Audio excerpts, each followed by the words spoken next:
Division 1 is now in session. Thank you. Please be seated.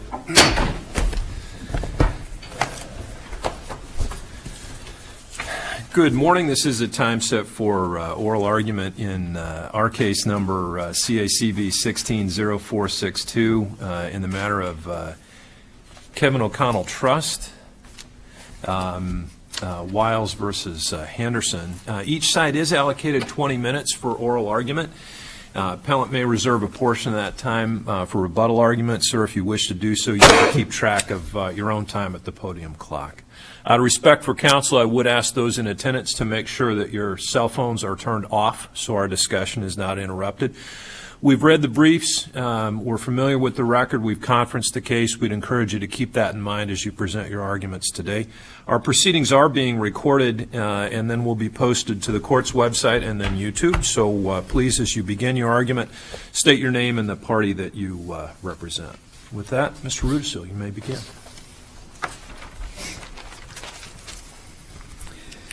Good morning.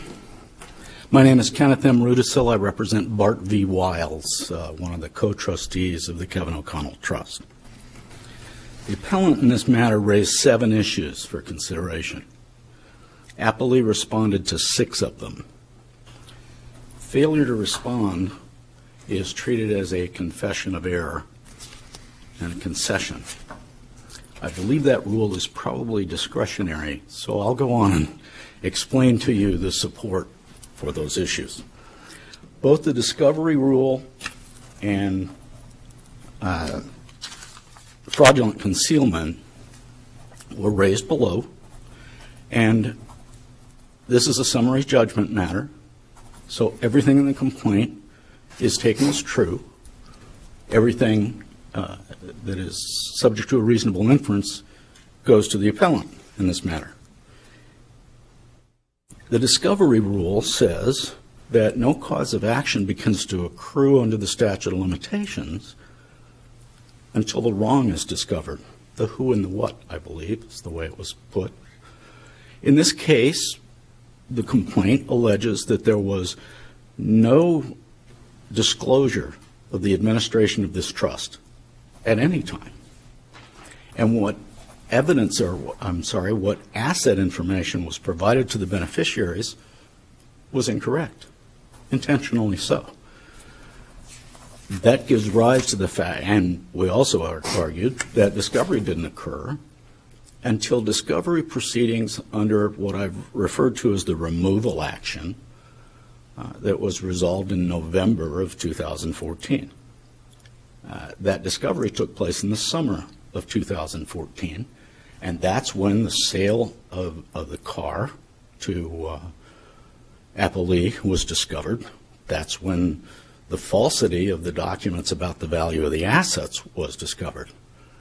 Therefore, given that the complaint was filed December 30th of 2015, neither the 2-year statute nor the 3-year statute could possibly have run because the cause of action hadn't accrued. Counsel, let me ask you, you said, and it's a procedural question, you had said that the court needs to accept the allegations in the complaint as true for a Rule 56 motion for summary judgment. What's the authority supporting that proposition? Well, this arises out of 12b-6. But it was converted, though, wasn't it? At oral argument, yes, but there was no notice of that. But did you raise that in your brief? I did. I'm sure I gave you authority for that. No? Well, no, I want to understand your position. Our position is that all of the pleadings, every allegation of the pleadings, every reasonable inference arising therefrom, in addition to the affidavits that we submitted and the other evidence, are accepted as true, and all reasonable inferences go to the appellant, plaintiff. If you set aside the evidence, and you've talked about 3 buckets of things. Right. Evidence, fair enough. Inferences, I get it. Allegations in the pleadings, though, that really, how we treat those turns on whether this is 56 or 12. Wouldn't you agree? I don't believe that's what the statutes the case law that I looked at say. I'm pretty sure it says all the pleadings. Even under a summary judgment standard? Yes. Okay. Well, going forward, however, on this point, the fraudulent concealment is brought about by the trustee's failure to make any disclosure. A trustee who doesn't make disclosure when he has the duty to disclose commits fraudulent concealment.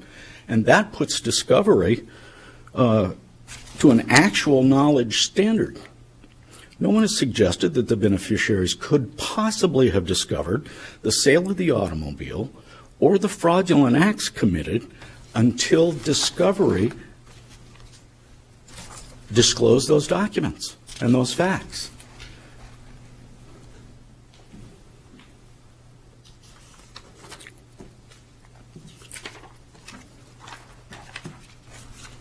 Without disclosure by the trustees, the causes of action could not have accrued. In addition, the date of accrual is a matter of fact, not law. The appellee cited a case named LaRue with a partial quotation from a Supreme Court case named Montano to the effect that accrual is a matter of fact.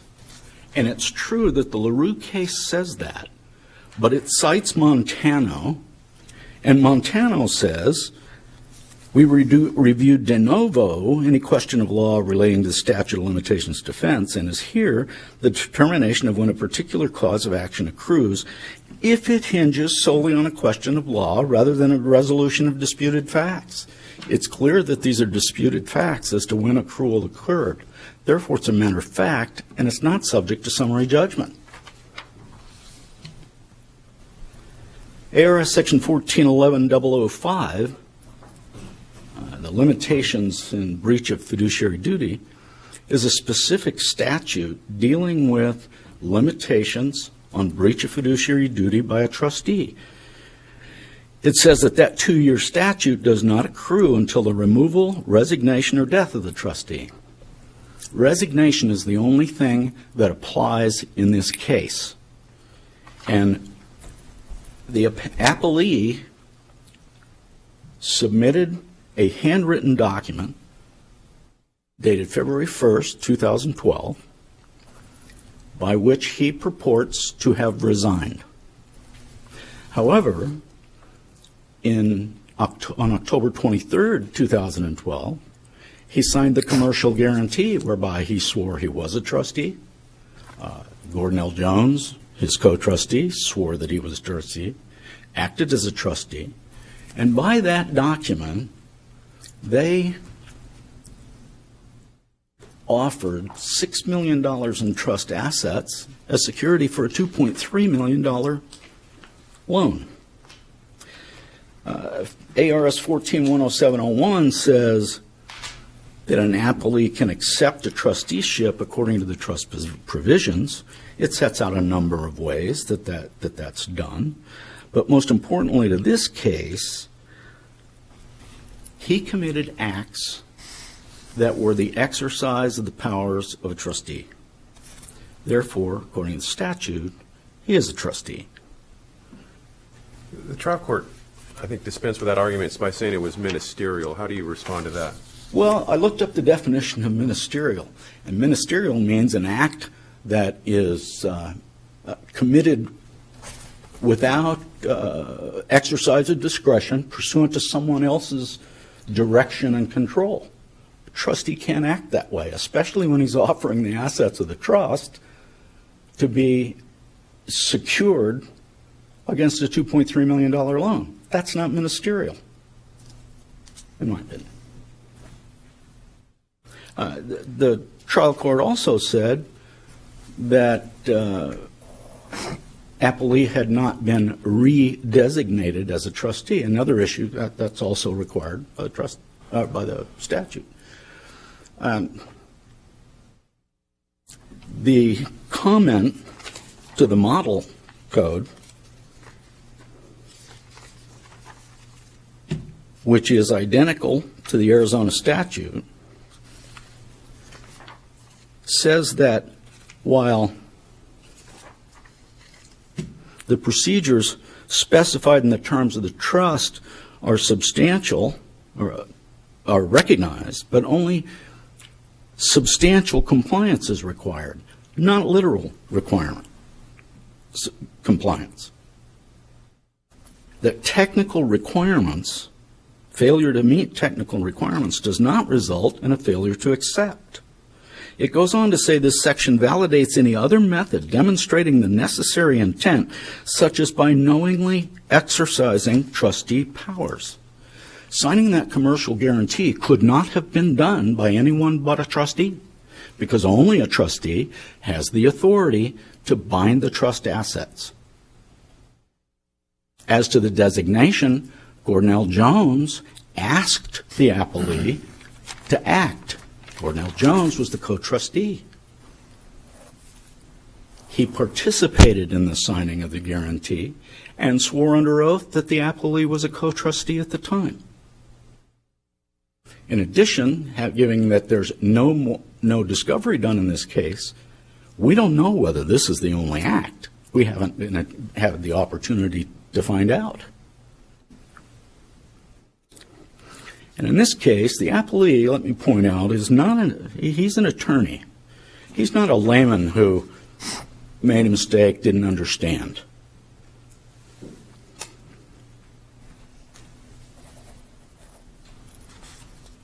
Another reason that the lower court held against the appellant in this case is claiming the lack of specific pleading under Rule 9b. First, the failure of specific pleading can't be dismissed with prejudice, as was done in this case. But in the opening brief, we pointed out to the court each of the elements of conspiracy to commit fraud and each of the elements of fraud. And I will point out that there has been offered not one explanation or example of a failure of specific pleading. There's no indication by the appellee as to what they believe is lacking.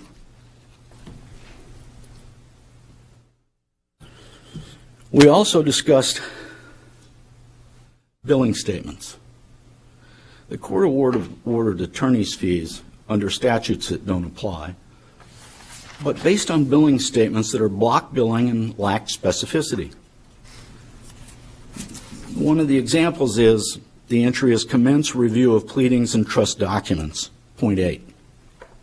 We submit that more than one entries with a single time entry is block billing. We also suggest that the court cannot decide what is meant and what is reasonable in review of pleadings. What pleading? What trust documents? That it's not possible that a court can decide whether that's reasonable or not reasonable. However, with respect to attorney's fees, they were awarded under ARS 12-341A1. That refers to attorney's fees granted in an issue arising in contract. This issue doesn't arise in contract. The claims against the appellee are based on his failure to comply with his duties as a trustee. It's breach of fiduciary duty. It's not contract. So, However, counsel, your position is 12-340-101 should not apply to this case at all? Cannot apply. So if you requested fees under that basis? Because there is a case that says when the appellee claims there's a contract, and they did not only below, but on appeal, they are subject to the same contract rules as if there was a contract and they lost. And the case I cited for that is True Center Gate Leasing. Admittedly, that's a district court case, but it deals with Arizona law. It would seem to me, and perhaps I'm misunderstanding the intent, that either fees the prevailing party or successful party would be entitled to fees regardless of who it is, or they wouldn't. But I rather gather you're taking a middle position. Well, I guess that's fairly stated. However, That's what the authority says. The authority says if you claim that there's a contract but there is no contract, you're subject to an award of attorney's fees if you're wrong. Okay. And that's my position. Let's see. Oh, the case that holds that a trust is not a contract is In re Narden Trust, and it's cited in my materials. As to the award under 12-349, the court did not find harassment, which is required. The court did not give the specifics, findings of fact, which are required. And appellant's claims are valid under the law. So there couldn't be any bad faith.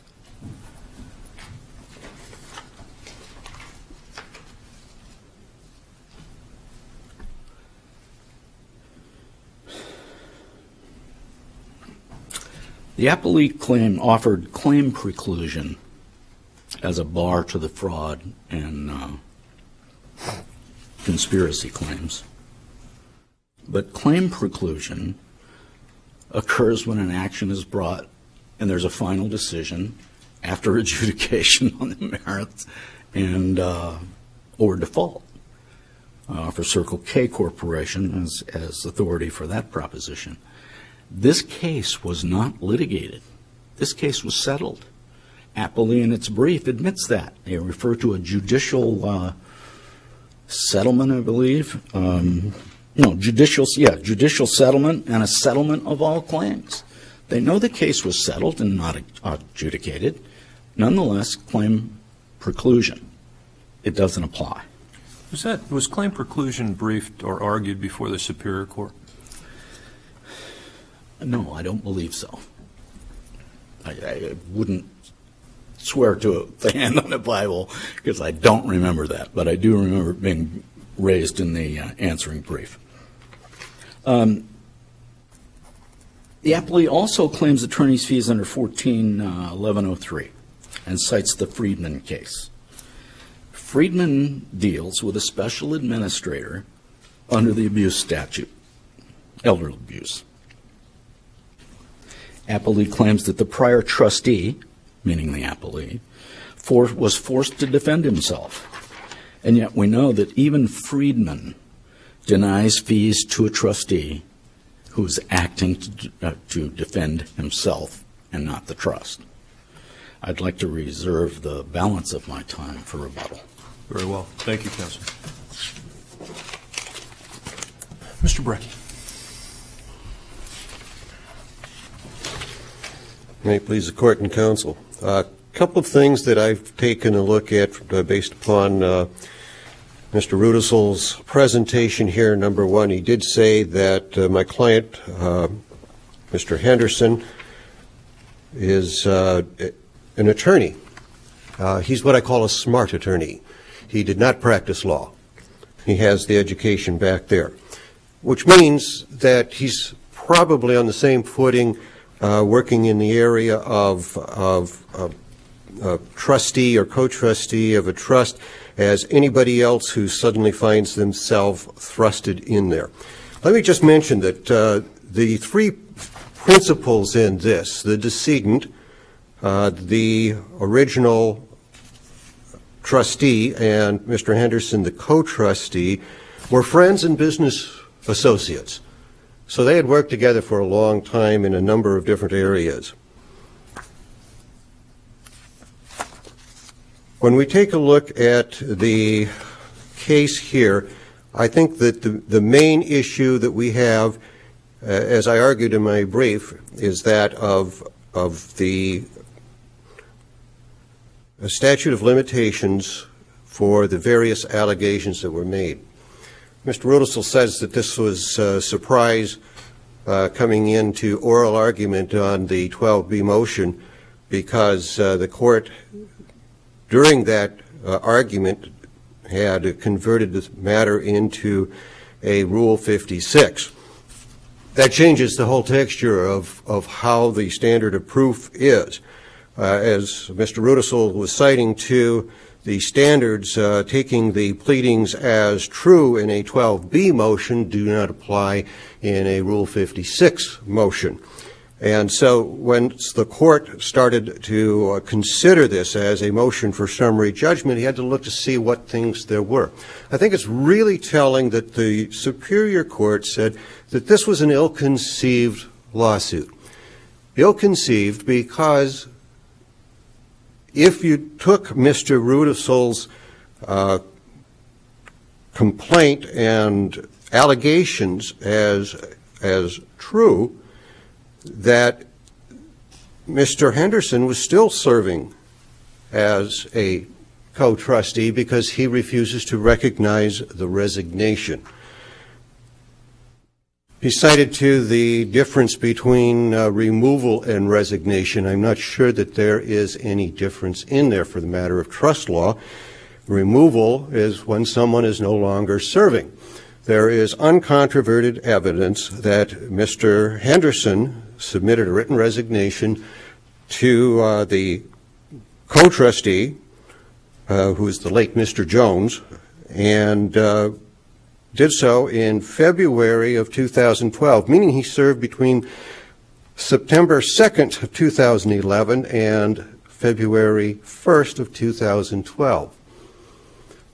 After that point in time, the complainants in this matter, represented by Mr. Rudisol, filed a complaint against Mr. Jones. Now, if he considered the fact that there was wrongdoing by Mr. Henderson, if he had investigated his complaint or the allegations he was making in his complaint, he would have named Mr. Henderson at that time as well. He did not.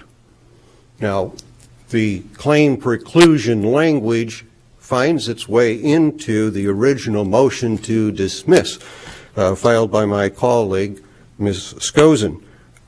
However, he denied that it had been presented at the Superior Court level. The claim preclusion argument was.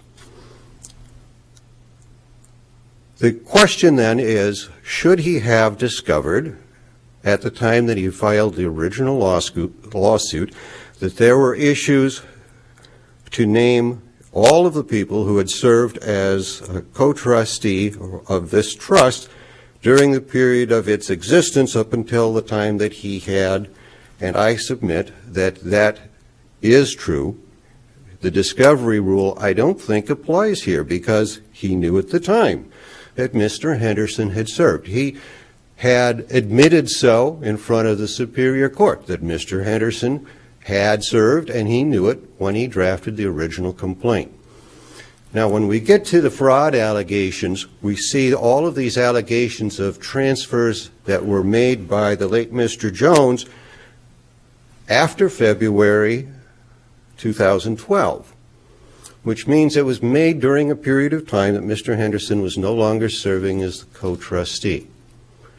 I think that's an important issue that he has overlooked and wants to add Mr. Henderson back into a settled lawsuit and relitigate the lawsuit that he should have litigated in the first part. What do you make of this issue of Mr. Henderson signing a guarantee purportedly in his capacity as trustee after this date of alleged resignation? I think it's an issue. I don't know why he would have done so and said that he was.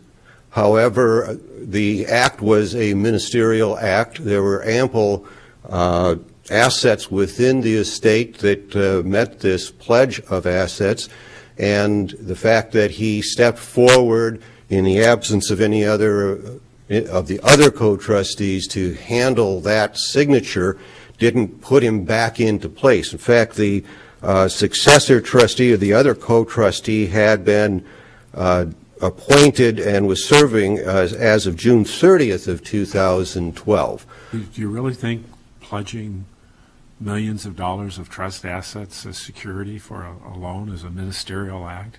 It is. It is. This loan would have gone through without his signature on it. any of the co-trustees had the authority to bind the trust.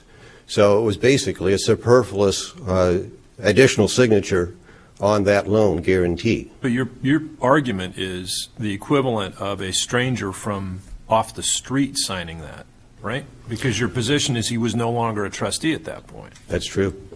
So why then would he feel compelled? That seems sort of particularly curious. As I said, these individuals, the principals in this entire action, had worked together and had signed on each other's behalf and as guarantors on loans before. And so he didn't consider that it was stepping outside of the area of the friendship that they had had and consider it as an action of a trustee. Well, and one way to look at that would be continued kind of business as usual.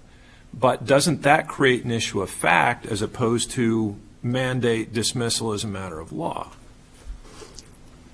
Well, if we take a look at the timing of that signature, which occurred, I believe it was in September or October of 2012, and this complaint still was not filed for 3 years after that. Right. And what? The statute of limitations, even if it did put him back into a position of acting, that would have been the last act that he had done as a co-trustee, and the 2-year statute of limitation for breach of duty. But that argument stands or falls on the thought that the moment of the signature is when the limitations period accrues, as opposed to knowledge of the moment of the signature causes accrual. True. Okay. But he and if that's the case, what evidence did you proffer to show that knowledge that Judge Sama just alluded to? As I said earlier, this entire motion was filed as a 12B. So we never had the opportunity to go back and address the factual basis of when he should have known or did, in fact, know. If that's the case, though, isn't this a reverse? Because the Superior Court, although very late in the day, treated this as a Rule 56. After the briefing and apparently at the time of the hearing, or perhaps at the end of the hearing, that's an issue that we struggle with procedurally, candidly, on really both sides as to how you treat this, how you construe allegations and pleadings, whether a failure to allege fraud with particularity would be appropriate at that stage or whether it should have been raised in a Rule 12. It's this sort of odd shape of this procedurally that causes us a struggle. And so help us through that struggle. All right. Let's go back and take a look at the original complaint in this matter. And it's a lengthy complaint, and you take a look at the number of times that Mr. Henderson or any specific allegation is made against Mr. Henderson himself. The only allegation in there is basically a statement that he served as a co-trustee, and secondly, that he purchased a vehicle from the trust at over market value, and then only time his name appears after that shows up in, and also he's responsible for. Mm-hmm. So the complaints against him were very thin. So I think once that the court took a look at, here's the complaint, here are the issues, here's what's going on here, and besides, we have a real issue on how long this has been pending out there before a complaint was actually filed. I think the court was correct in saying that there's no fact here. If there were facts, there would have been allegations made. Counsel is indicating that he needs to do discovery. Well, something in Rule 11 says that you're supposed to have some kind of a basis to make some claim against someone at the time of filing a complaint. If there had been nothing done at that time, and this is after the settlement before this stuff was made, that presumably he would have known prior to filing the first complaint in 2014 that there were issues out there that involved my client. And I understand that from the Rule 11 perspective, but your motion was a Rule 12 motion, right? Correct? A motion to dismiss that attached some other things, Correct. which in common parlance would be a Rule 56 motion, not a Rule 12 motion. Would be a motion for summary judgment, because a judge can't properly consider things other than very limited exceptions that don't seem to apply here. And a response to that, a fair response to that, might have been a Rule 56F affidavit saying, hey, wait a minute, this is premature. I need to take discovery. So I understand what you're arguing on Rule 11, but there's another sort of way to explain the need for additional facts that have more to do with the procedural context as opposed to whether the allegations were supported by proper inquiry. Well, because the court the Superior Court saw sufficient facts to say this is a frivolous case. There is no facts, no support that's given, and it doesn't appear that there's any way of finding facts that are going to support the allegations here. I think he properly converted it into the summary judgment and was allowed to rule on that. And it's clear that he did that. No question. Very, very late in the day. But again, as it comes to us, and there are other arguments on the presented as well, but the question is not, do these claims have merit? The question is, are these claims time barred? And those are quite different things. Well, there were no other facts that were presented by Mr. Rudisill or in the complaint, in the response to the motion, that ever addressed the time of discovery. The only time that we even came close to hearing anything about that was when he said at the time he prepared the original 2014 complaint against the late Mr. Jones that he knew that Mr. Henderson had also served as the co-trustee at that time. So that's the only point in there that says that prior to 2014 filing that he already knew had at least a modicum of discovery. Had he added Mr. Henderson in that complaint, I think we'd be looking at a completely different set of circumstances here. I think there were sufficient facts to say that the discovery had been made and the time had run.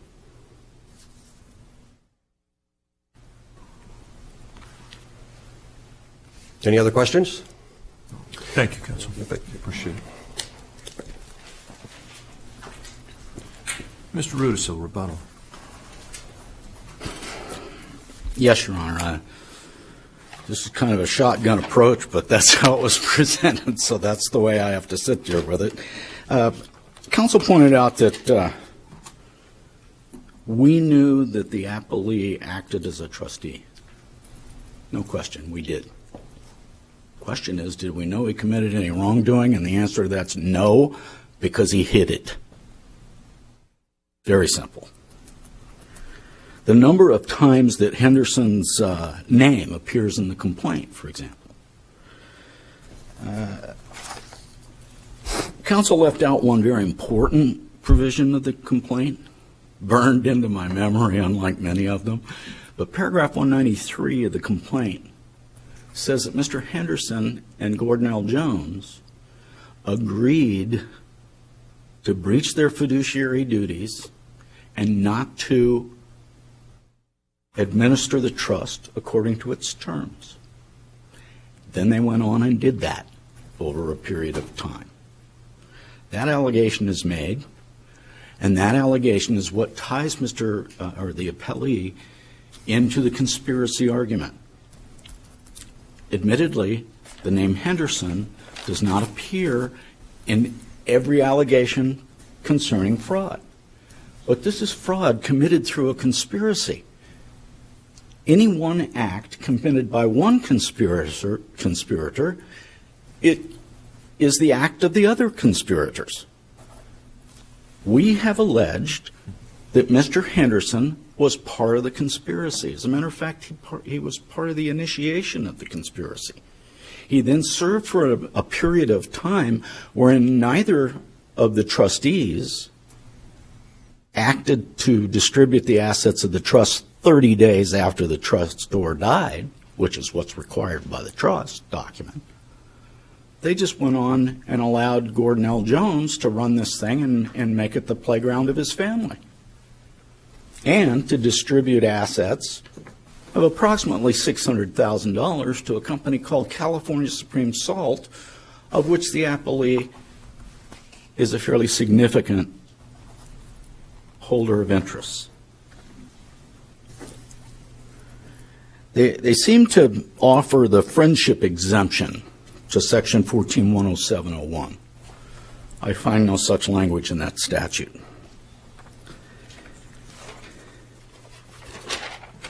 And after the appellee acted as a trustee in October of 2012, there is no subsequent resignation to trigger the statute of limitations. I offer you a Supreme Court case from the state of Arkansas on very similar facts and an identical statute. And they held that a trustee who paid administration expenses after having written a refusal to act as trustee and sent it to all the beneficiaries, successfully resigning the trusteeship, and then paying the fees for administration, acted as a trustee. And under this statute, if you act as a trustee, you are a trustee. And they were held to the duties and obligations of a trustee. I suggest to you that we should administer that statute in the same manner.